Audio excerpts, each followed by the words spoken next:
I guess my question is more regarding those that have had the opportunity of giving full-time service in the church, and then upon coming home, not finding that same joy and comfort in life that you have on the mission, even though you're still living your life in accordance to the gospel. What ways you can find that joy every day in life? Well, that just tells me what a good missionary you were.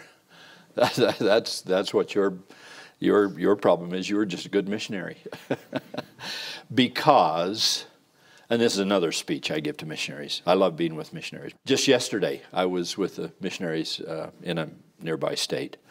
And I talked about this. I talked about, for one rare moment, from the minute you wake up in the morning till you go to bed at night, you get to be a true apostolic disciple of Christ. I kid with the missionaries, and I say if they promise me not to write home to their parents and say I called them to the Quorum of the 12, which I am not doing, I remind them that they're apostolic.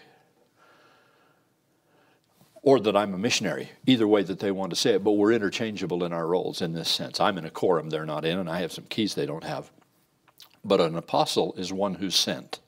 An apostle is a witness. And for 18 months, you got to be a full-time, every hour, every minute, every moment witness of the gospel of Jesus Christ and His name in all the world. And to that degree, you and I are exactly alike, because that's what I get to do every day. It's just that mine goes on and yours doesn't. So you have this abrupt halt. You have this day when they say, okay, sister, you can take your name plaque off and you can go back to school and go see your parents. And if a missionary was any kind of missionary at all, that is borderline devastation. Not permanently, and it's not supposed to be, and we're supposed to go home joyfully and say that was the great chapter of my life, and I'm now going to be in a new chapter, and you are, and you will be. But if you really, really did get the idea of bearing witness and being a witness and thinking about Christ and thinking about the gospel every waking minute of your day, which is what we really pretty much plead for a missionary to do, then how could it be otherwise? How could you not come to the end of that and at least in the transition feel, boy, I miss some of what that was. Now, the faith always points to the future, always. So your faith is there are rich blessings and rich promises and equal thrills and spiritual blessings and opportunities in the future. My faith takes me forward. My faith points to the future. And you know that you're going to have wonderful, wonderful, wonderful days. But it's just that these are fresh in your mind. You felt them and loved them, and you were a great missionary. And I love you and bless you for caring about why isn't every day run-of-the-mill life as thrilling as it was in the mission field. Marriage and parenthood and addressing other issues of life. You had plenty of issues to address as a missionary. You get to address some different ones. And what you have to try to do is remember those same basic habits. We still want you to pray. We still want you to study. We still want you to keep your heart pure. We still want you to keep your mind off the world. We want you to see all the blessings. We want you to be optimistic and faithful and just like you were as a missionary. It's just that you're going to transfer that and make that an overlay on some new chapters with some slightly more challenging issues in your life.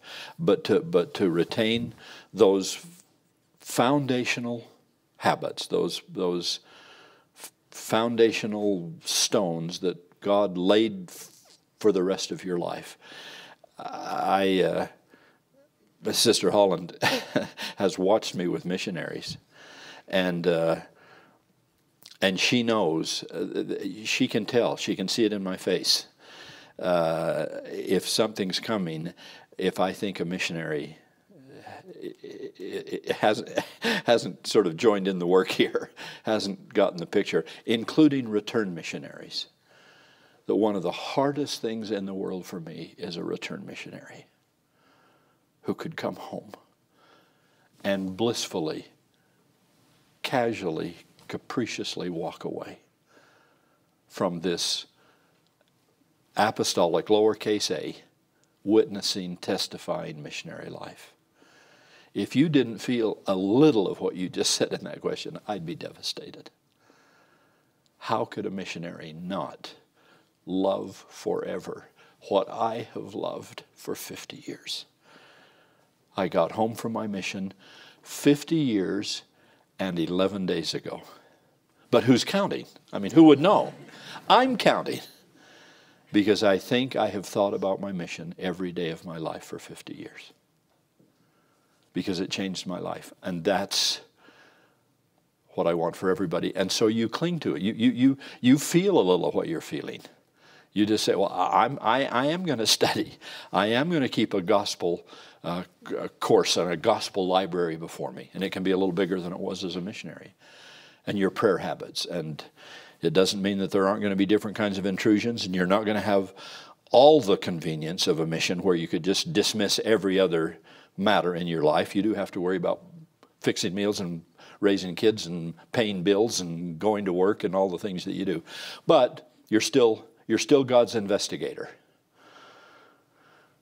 You're still God's investigator, and He's still teaching you. And just the way you taught investigators is what He's teaching you. Pray a little harder. Study a little better. Change some more habits. The very speech you gave an investigator is the speech God's going to give you till He's holding you in His arms. So, I'm proud of you for asking the question. I'm proud of you for being a little homesick. You ought to be.